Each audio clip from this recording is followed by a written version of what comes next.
अस्सलाम वालेकुम, this is your host Abdullah Usman and you're watching People Behind People। ये वो शो है जहाँ पे हम एचआर को इनवाइट करते हैं और वो अपनी फील्ड से रिलेटेड, अपने एक्सपीरियंस से रिलेटेड हमसे बहुत सारी बातें, बहुत सारी इंफॉर्मेशन, अपना एक्सपीरियंस शेयर करते हैं जो कि स्पेसिफिकली टारगेट करता है स्टूडेंट्स को और उनके लिए बहुत ज्यादा हेल्पफुल है। आज हमारे गेस्ट हैं सैयद फखर अब्बास साहब, ठीक है, from Ali Akbar groups. Sir please introduce yourself. जिस तरह के आपने नाम तो ले लिया है, फखर अब्बास नाम है मेरा और अली अकबर ग्रुप में as a HR manager job कर रहा हूं। और मैंने इस ऑर्गेनाइजेशन को जून 2012 में ज्वाइन किया था और still doing job with this organisation. अच्छा सर, एक बात आप बता सकते हैं कि आपने सिर्फ अली अकबर ग्रुप ही ज्वाइन किया है, इससे पहले भी आपकी कोई ट्रांजिशन हुई है? प्रीवियस मेरा एक्सपीरियंस है।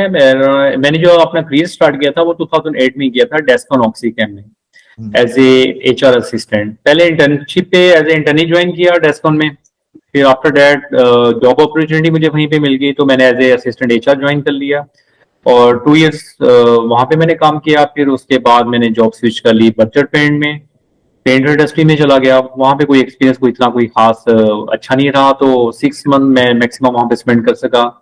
उसके बाद फिर मैं स्विच करके जॉब मैंने टेक्सटाइल में चला गया। समीन टेक्सटाइल मेरी प्रीवियस कंपनी थी, मैंने वहां पे जॉब की है 2.5 इयर्स और उसके बाद फिर एक long association Ali Akbar group के साथ हो गई है। अच्छा सर, एक बात आप मुझे बता सकते हैं, जिस तरह आपने पूरा बताया कि ट्रांजिशन होती है, हम लोगों में यहाँ पे बहुत ज्यादा ना एक आप कह लें इंप्रेशन है लोगों के माइंड में, वो ये है कि एचआर का काम सिर्फ बंदे हायर करना है, हमारा पेरोल बनाना है, ठीक है। तो एचआर का सर बेसिकली और भी बहुत सारे रोल जैसे सक्सेशन प्लानिंग वगैरह। सर आपसे जो सवाल है वो ये है, क्या एचआर के लिए किस हद तक कितना जरूरी है बिजनेस की नेचर को, उसके ऑपरेशन को अंडरस्टैंड करना? देखिए, अंडरस्टूड सी बात है। अब जैसे कि ये एग्रीकल्चर कंपनी है तो फर्स्ट ऑफ ऑल तो एचआर पर्सन को तो खुद एग्रीकल्चर से रिलेटेड थोड़ा लिटिल बिट नॉलेज होना चाहिए ताकि हायरिंग के टाइम उसको भी इंफॉर्मेशन हो, सिलेक्शन के टाइम वो उसमें कुछ सम टेक्निकल क्वेश्चन पूछ सकता है या उसके नॉलेज होना चाहिए। उसको भी नेचर ऑफ बिजनेस का पता होगा तो उसी से रिलेटेड आप रिसोर्स फाइंड करेंगे ना। यस सर, ये बहुत जरूरी है। इसके अंदर एक चीज है, क्या बिजनेस की कम्प्लेक्सिटी, जिस तरह मैंने ना आपसे पहले अपना ओबी का सब्जेक्ट था तो मैंने एहसन आबिद का जो है ना इंटरव्यू कंडक्ट किया था, तो उसने मेरे से एक बात शेयर की थी कि आपके ना बहुत सारे एग्रीकल्चर रिलेटेड बहुत सारे स्टैंडर्ड्स चेंज होते रहते हैं और बहुत सारे रेगुलेशंस आते रहते हैं। तो क्या ये कम्प्लेक्सिटी ऑफ नेचर है या सिंप्लिसिटी? जब सिंप्लिसिटी हो तो एचआर को यानी उससे होने की जरूरत भी नहीं, लेकिन जब कम्प्लेक्स हो, क्या ये चीज कम्प्लेक्सिटी ऑफ बिजनेस इस पे अफेक्ट करती है? जी करती है। देखिए, 2 टाइप्स ऑफ ऑर्गेनाइजेशन है। जैसे एक एग्रीकल्चर है, एक फॉर एग्जांपल एक स्टूडेंट ने एमबीए किया हुआ है, ठीक है। अब एमबीए का यही होता है कि एमबीए मार्केटिंग जी हमने किया, हम सेल्स की जॉब के लिए परफेक्ट हैं, लेकिन उसके लिए agrarian being in agrarian company, तो उसके लिए एमबीए मार्केटिंग हम उसको सिलेक्ट नहीं करते, उसके लिए एग्रेरियन होना लाजमी है। तो सेम इसी तरह नेचर ऑफ जॉब जो है ना वो मैटर कर रही होती है। ये अगर एग्रीकल्चर कंपनी है तो आपको सिस्टम से रिलेटेड अवेयरनेस होनी चाहिए कि हमारा सप्लाई चेन सिस्टम कैसे है, हमारा स्टोर का सिस्टम कैसे है, प्रोडक्शन कैसे चल रही है, कौन कौन से फ्लॉज हैं उसमें। तो सारी चीजें मैटर करती हैं और वो इंपॉर्टेंट होती हैं उसके लिए। अगर इन चीजों को आप इग्नोर कर देंगे तो आप कैसे उसको फुलफिल कर सकते हैं क्राइटेरिया को। बिल्कुल। अच्छा सर, बेसिकली जो मेरा सवाल है और आज का जो टॉपिक है वो है talent acquisition and talent retention वगैरह, ठीक है। तो सबसे पहले एक आपसे सवाल है कि जो एक एम्प्लॉयर का ब्रांड है, कंपनी जो खुद एक ब्रांड है, उसका आपको क्या लगता है ये यंगस्टर्स जब भी पास आउट होते हैं यूनिवर्सिटी से, अपनी डिग्री मुकम्मल करते हैं, तो अक्वायर करने में किस हद तक फैसिलिटेट करता है? देखिए, ब्रांड मैटर करता है। आप अपनी पर्सनल लाइफ पे चल जाएं तो आप ब्रांड कॉन्शियस होते हैं, ठीक है। आप किसी यूनिवर्सिटी कॉलेजेस में एडमिशन लेते हैं तो आपको ब्रांड होता है कि मैंने एफसी में जाना है, जीसी में जाना है। आप गली महले की कोई अगर इंस्टीट्यूट भी होगा तो आप उसको प्रेफर नहीं करेंगे।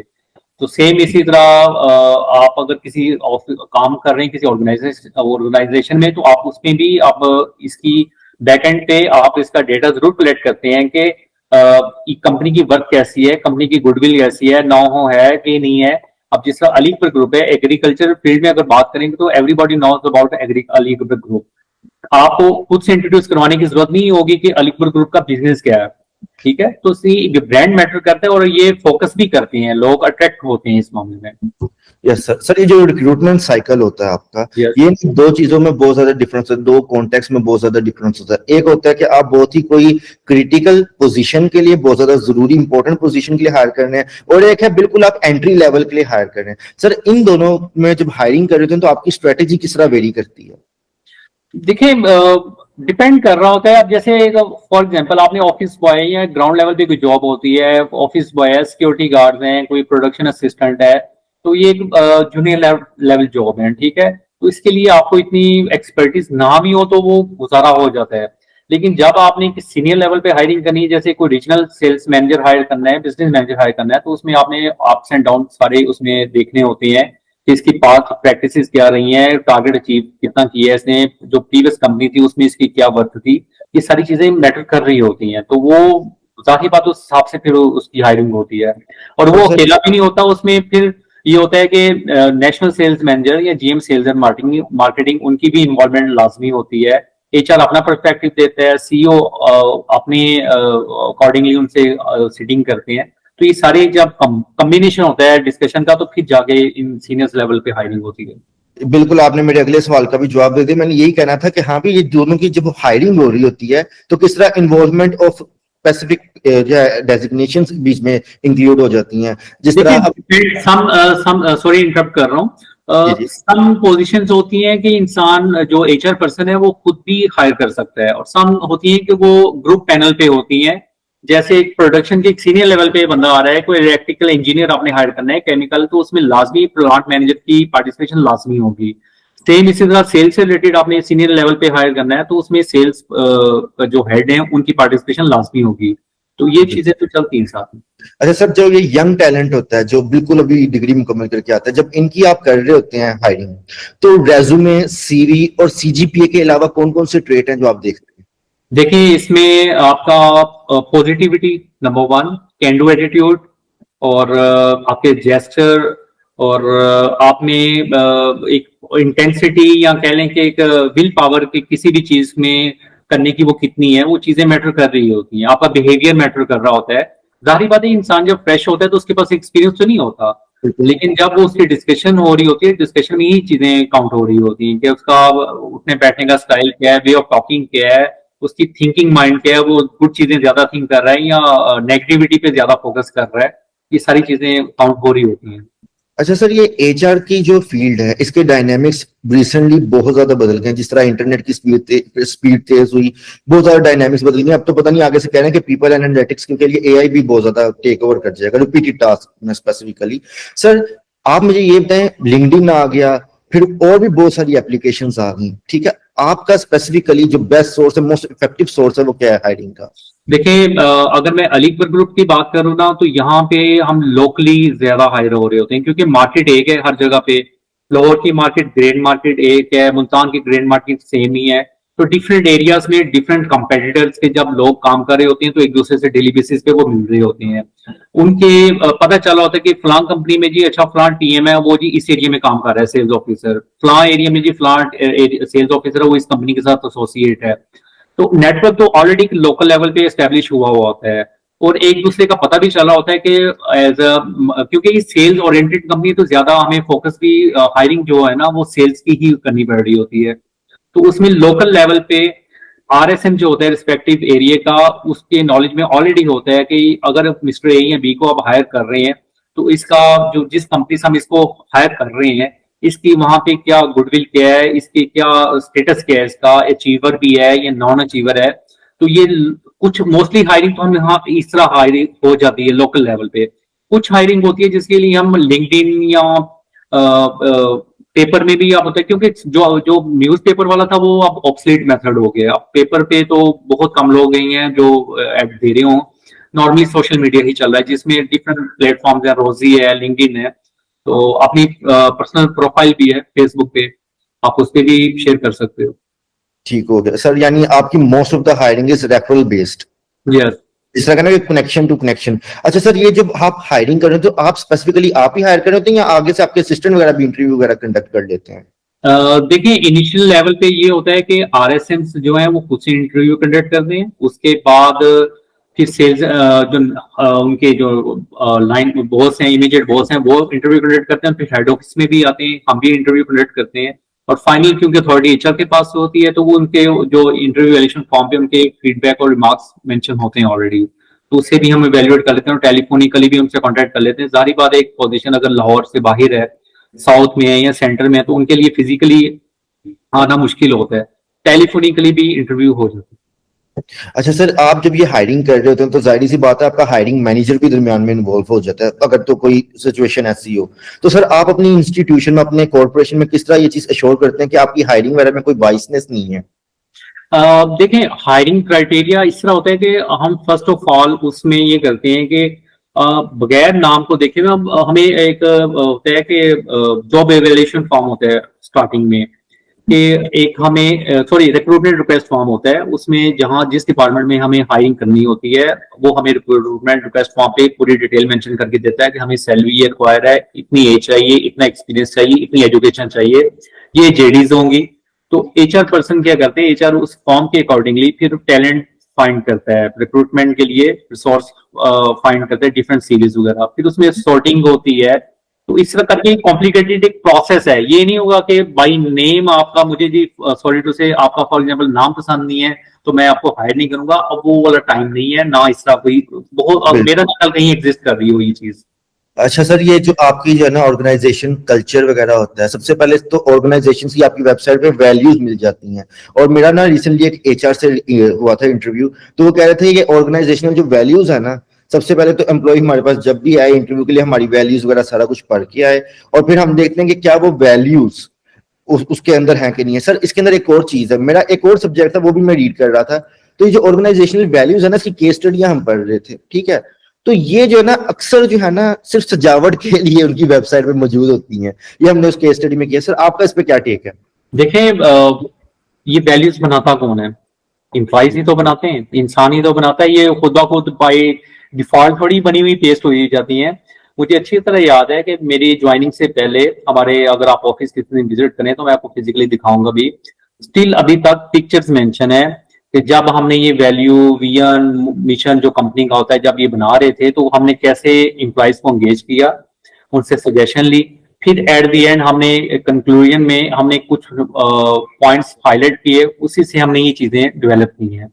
तो ये just for the sake of labelling नहीं होता, इसका किसी न किसी वे में इम्पैक्ट पड़ रहा होता है, और ऑर्गेनाइजेशन फोकस भी इसी चीज पे करती है। जैसे हमारे यहाँ पे एक फैमिली कल्चर है, अलीगढ़ ग्रुप के जो एम्प्लॉइज हैं वो फैमिली कल्चर है, तो वो इस चीज को बड़ा लाइक भी करते हैं, इस चीज को अप्रिशिएट करते हैं। अच्छा सर, ये एम्प्लॉय एंगेजमेंट है कि आपका जो एम्प्लॉय है वो कितना ज्यादा अपने आप को कंपनी से रेजोनेट करता है, ठीक है। जिस तरह मैंने आपको बताया, मेरा एसन से पहले एक इंटरव्यू हो चुका था, ठीक है, तो मैंने उससे पूछा एम्प्लॉय एंगेजमेंट वगैरह किस तरह, क्योंकि ना वो ऑर्गेनाइजेशनल बिहेवियर था मेरा सब्जेक्ट उस वक्त। ये आप लोग किस तरह मेजर करते हैं? यानी ऑर्गेनाइजेशन, सॉरी दोबारा रिपीट कीजिएगा।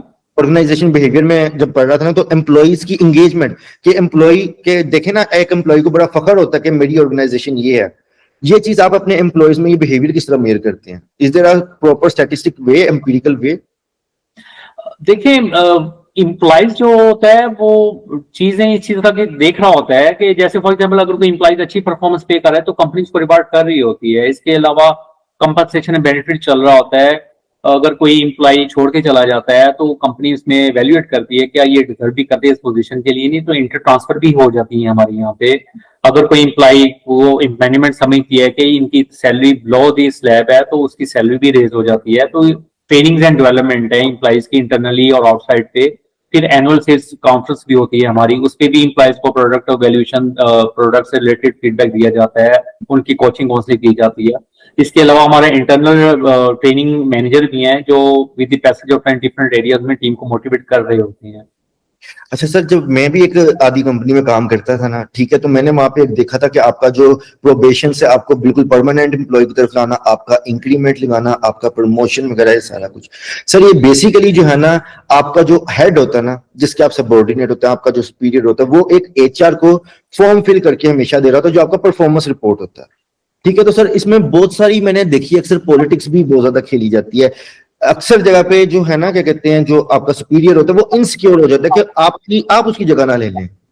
तो सर इस पे आपका क्या है कि आप ये चीजें कैसे अश्योर करते हैं, ये सारी देखिए, maintenance? फर्स्ट ऑफ ऑल ये चीजें तब होती हैं जहां पे प्रॉपर हायरार्की ना हो। जब हायरार्की मौजूद है, जनरल मैनेजर है, सीनियर मैनेजर है, फिर असिस्टेंट मैनेजर है, अगर मोस्टली ऑर्गेनाइजेशन में हायरार्की मौजूद है तो फिर इस तरह का फियर फील नहीं होता। और अच्छी ऑर्गेनाइजेशन हमेशा सक्सेसर को बनाए रखती है कि अगर एक मैनेजर काम कर रहा है तो उसके सक्सेसर भी होना चाहिए, कल को वो छोड़ के भी जा सकता है, उसको अच्छी अपॉर्चुनिटी मिल सकती है, तो वो उस बजाय उसके कि कंपनी का काम डिस्टर्ब हो तो कोई ना कोई सक्सेसर होना चाहिए जो उसकी टेम्परेरी बेस पे या शॉर्ट टाइम या लॉन्ग टाइम के लिए उसकी जगह को वो मैनेज कर सके। तो यहाँ पे इस तरह का अलीपुर ग्रुप में इस तरह का कोई नहीं है कि मैनेजर को फियर फील हो रहा होगा ये मुझे रिप्लेस ना कर दे, क्योंकि जाहिर बात है मैनेजर की जॉब डिस्क्रिप्शन और है, सीनियर जूनियर की और है, तो उसके अकॉर्डिंगली सब अपने जॉब डिस्क्रिप्शन के अकॉर्डिंगली काम कर रहे होते हैं। तो यहाँ पे ये चीज एग्जिस्ट नहीं करती कि मुझे मेरे जूनियर से फियर फील हो कि मुझे रिप्लेस ना कर दे, ऐसा चीज नहीं है। अच्छा जी सर, ये आप जो अपनी ऑर्गेनाइजेशन है परफॉर्मेंस वगैरह ये आप किस तरह मेजर करते हैं? इज इट एनुअली, क्वार्टरली और ऑन डेली बेसिस कि हाँ भी इस टाइम पे ये टाइमली प्रेजेंट है, अपनी इन चेक इन कर रहा है और चेकआउट अपना? देखिए, मैनेजमेंट बाय ऑब्जेक्टिव भी होता है। प्रीवियसली हम इसी रूटीन पे थे, इसी प्रैक्टिस को फॉलो किए हुए थे कि स्टार्टिंग में हम क्या करते थे कि हम तमाम ऑर्गेनाइजेशन डिपार्टमेंट्स को हम एक फॉर्म दे देते थे कि आप तमाम स्टाफ के आपके ऑब्जेक्टिव्स के हैं कमिंग ईयर्स के या न्यू ईयर्स के, अदर देन जॉब डिस्क्रिप्शन। उसमें जॉब डिस्क्रिप्शन ऐड नहीं थी होती कि आपके ऑब्जेक्टिव्स के हैं। फिर हम उसको क्वार्टरली बेसिस पे मेजर कर रहे होते थे, फिर विजिट भी करने होते थे इस फील्ड में, वो भी हम कर रहे होते थे। लेकिन क्योंकि ये थोड़ी सी टाइम टेकिंग एक्टिविटीज थी और टाइम काफी ज्यादा कंज्यूम हो जाता था इस वजह से, तो इस वजह से मैनेजमेंट ने इसको थोड़ा सा शॉर्ट टर्म कर दिया। इसमें हम ये होता है कि एनुअली बेसिस पे इंक्रीमेंट सेम सारा कुछ इम्प्लीमेंट हो रहा होता है, लेकिन वो मैनेजमेंट ऑब्जेक्टिव की बजाय हम राउंड द ईयर कह लें कि जो कंसर्न एचओडी होता है हम उसको पूरे स्टाफ की डिटेल शेयर कर देते हैं। वो अपनी रिकमेंडेशन उस पर मेंशन जरूर करता है कि किसी की कम किसी की ज्यादा according to their performance, but management end में उसको रिव्यू भी करती है और फिर उसको फाइनल करके फिर इंक्रीमेंट जो होते हैं इम्प्लीमेंट होते हैं। खाली ये नहीं होगा कि एचओडी ने कर दिया तो वो ही फाइनल है, ऐसा नहीं है, उसको चेंज किया जा सकता है। ठीक हो गया। अच्छा सर, बियॉन्ड मॉनेटरी कॉम्पनसेशंस या मॉनेटरी स्टफ यानी बोनसेस, इसके अलावा कौन कौन सी स्ट्रेटजीज है जो आप एम्प्लॉय को मोटिवेट करने के लिए यूज करते हैं? देखें, माशाल्लाह अलीपुर ग्रुप में देखें मेडिकल फैसिलिटी भी है, ठीक है, और प्रोविडेंट फंड फैसिलिटी भी है, और बोनसेस वगैरह है, डिपेंड ऑन कंपनी परफॉर्मेंस, जो कि लास्ट 4 to 5 ईयर से रेगुलरली मिल रहे हैं हमें, ठीक है। तो ये चीजें भी फैसिनेट करती हैं एम्प्लॉयज को। इसके अलावा इंश्योरेंस है, इम्प्लाइज इंश्योरेंस है, लाइफ की भी और हेल्थ की भी। अभी रिसेंट हमने हेल्थ की पॉलिसी अडॉप्ट की है, तो वो इम्प्लाइज को तमाम कार्ड्स वगैरह सर्कुलेट हो जाएंगे, तो उनकी एक वैल्यू एडिशन हो जाएगा। खुदा न खास्ता कोई बीमार होता है या किसी को मेडिकेशन रिक्वायर्ड है तो वो कंपनी के बिहाफ पे उस कार्ड की मदद से वो अपनी वो मेडिकेशन रिक्वायरमेंट पूरी कर सकता है। तो इसके अलावा फिर ट्रेनिंग्स होती हैं, फिर बेनिफिट्स होते हैं, और दूसरे एनवायरमेंट, यहाँ पे फैमिली एनवायरमेंट है, और यहाँ पे बहुत कम इस तरह हुआ है, बल्कि हुआ ही नहीं है इस तरह कि जो आया है उसने अपनी मर्जी से ही स्विच करना है।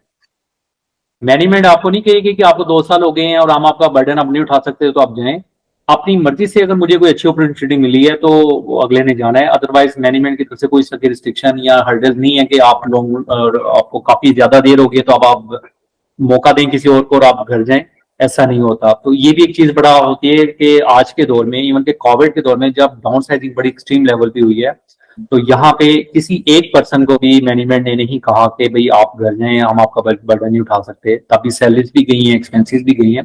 तो इम्प्लॉइज खुद भी इन चीजों को ना सारा ऑब्जर्व कर रहा होता है कि यहाँ पे रह के एनवायरमेंट कैसा है और बाहर का एनवायरमेंट कैसा है, ये बिल्कुल।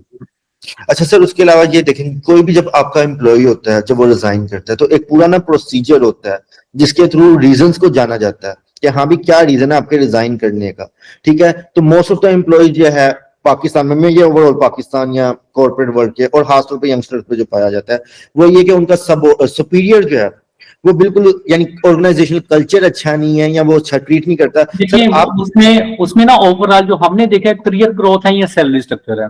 अगर फॉर एग्जाम्पल अगर कोई सेल्स ऑफिसर को, किसी नॉन सेल्स को, स्टाफ को अगर आप कोई 50,000 ले रहा है, कोई 100K ले रहा है, तो बाहर से अगर कोई 120K 130 या 150 की भी ऑफर आ गई है तो वो इस पर्पज के लिए वो स्विच कर देगा। क्योंकि यानी इकोनॉमिक फैक्टर जो है ना वो अनबैलेंस हुए में सबके मोस्टली ओवरऑल। तो हर बंदा इसी दौड़ में है कि एक शेल्टर अच्छे तरीके से अपनी फैमिली के लिए कुछ प्रोवाइड कर सके, तो वो इसी दौड़ में है, तो वो यही चीजें फैसिनेट करती हैं कि सैलरी रेज हो जाए या एक करियर ग्रोथ बेटर हो जाए या पोजीशन को सीनियर मिल जाए, तो ये चीजें मोस्टली मैटर कर रही होती हैं। बहुत कम ऐसे होता है कि भी जी मैं रिजाइन इस वजह से करके जा रहा हूँ कि मेरे बहुत सा रूड बिहेवियर था। रूड यस सर, बिहेवियर की कह लें कि 100 में आउट ऑफ 100 में से 1% भी नहीं रेशो होगी, mostly yes sir. 99 career growth और ये सैलरी स्ट्रक्चर इसी वजह से एम्प्लॉय छोड़ के जा रहे होते हैं। अच्छा सर, अगर आज से हम 2 से 3 साल आगे देखें तो आपको क्या लगता है कि कौन कौन से नए नए जेडीज हैं जो एचआर के अंदर ऐड होने वाले हैं? देखें डिजिटल ट्रांसफॉर्मेशन, बिल्कुल। ट्रांसफॉर्मेशन जो है वो एक बड़ी चीज है, क्योंकि हर चीजें अब जो डेटा सिस्टम है वो अभी तक स्टिल फाइलिंग पे चल रहा है, पेपरलेस कल्चर की तरफ फोकस करना चाहिए हमें। और जैसे ही हम डेटा इस तरह का इम्प्लॉइज ऐड करें तो तमाम चीजें उसमें ऑटोमेटिकली कैलकुलेट हो जाएं, और इसी की तरफ हम फोकस भी किया हुआ है। अभी रिसेंट हमने AX सॉफ्टवेयर ड्रॉप किया हुआ था, तो उसके बाद हम ऑडो एक सॉफ्टवेयर है IT का, उसकी तरफ फोकस कर रहे हैं, उस पर डेटा अपलोड कर रहे हैं, और इंशाल्लाह hopefully with in a month वो भी एग्जीक्यूट हो जाएगा, ऑपरेशनल हो जाएगा। तो डिजिटलाइजेशन जितना हो सके उतना, क्योंकि हर दुनिया पूरी इसी तरफ ही जा रही है, तो ये लेकिन एक है कि हमें इस तरफ होना चाहिए, पेपरलेस कल्चर से हमारी जान छूटे। सर मैंने जो है ना बाकियों का भी इंटरव्यू किया था, इस पे आपने बिल्कुल जो बात की कि ईआरपी की तरफ जाना चाहिए, डिजिटलाइजेशन की यस, तरफ जाना चाहिए, उन्होंने ये आगे से आर्गुमेंट दिया था कि पाकिस्तान में काफी ज्यादा रेजिस्टेंस है इस चीज के बारे में, यानी ये अडॉप्ट नहीं करना चाहते। डिपेंड कर रहा होता है प्राइवेट का और पब्लिक लिमिटेड का, फर्क तो है ना, डिफरेंस तो है फिर कंपनीज का। कुछ yes sir. Company state policies adopt की होती हैं कि स्टेट कल्चर होता है, और पॉलिसीज एक तरफ होती हैं, स्टेट कल्चर एक तरफ होता है कि जब मैंने कह दिया तो ये करो। तो प्राइवेट में जबकि पब्लिक लिमिटेड में जबकि CEO भी एज ए मोस्टली तौर पे एम्प्लॉई ही होता है, तो वो पॉलिसी को ही फॉलो करते हैं। तो ये स्टेटमेंट में डिफरेंस हो सकता है, डिपेंड ऑन कंपनी के, आप किसी कंपनी के एम्प्लॉय। अच्छा सर, आपने जिस तरह शुरू में कहा कि आपने मल्टीपल कंपनीज चेंज की और अब अली अकबर के साथ आपका एक बहुत ज्यादा लॉन्ग यानी एक पीरियड गुजर गया, sir what was the factor जिसने आपको कहा कि अली अकबर पे ही रहना चाहिए आपको? देखें एक तो है वर्क रिकग्निशन, ठीक है, मैं ठीक एज है। ए HR एग्जीक्यूटिव यहाँ पे आया था, और with the passage of time management ने इस चीज को ऑब्जर्व किया और रिकग्नाइज किया मेरे काम को, तो मैं आज इस पोजीशन पे हूँ। फैमिली कल्चर है और बिल्कुल। फ्रीडम ऑफ एक्सप्रेशन है, आप कोई भी बात कर सकते हैं अपने बॉसेस से, तो उस पे अडॉप्टेबिलिटी है, ऑन स्पॉट है। और भी बेशुमार फैक्टर्स हैं, लेकिन देखें मैंने उन लोगों को भी देखा है जो इस कंपनी में भी काम कर रहे थे लेकिन उनकी कंसिस्टेंसी नहीं रही, वो वहां पे भी जाके किसी और कंपनी में भी मिसफिट है। तो मेरे ख्याल में अगर आपने कोई कंपनी चेंज करनी है ना, तो मैं सबके लिए ये रिक्वेस्ट करूंगा, कम से कम एटलीस्ट आप उस कंपनी को अच्छे तरीके से स्टडी करें, उनका बिहेवियर देखें कि उनकी मैनेजमेंट की प्रैक्टिसेस की हैं, क्या वो एम्प्लॉयज को डाइजेस्ट भी करते हैं, या 2-3 साल बाद या 2-3 महीने बाद वो गुड बाय कहते हैं।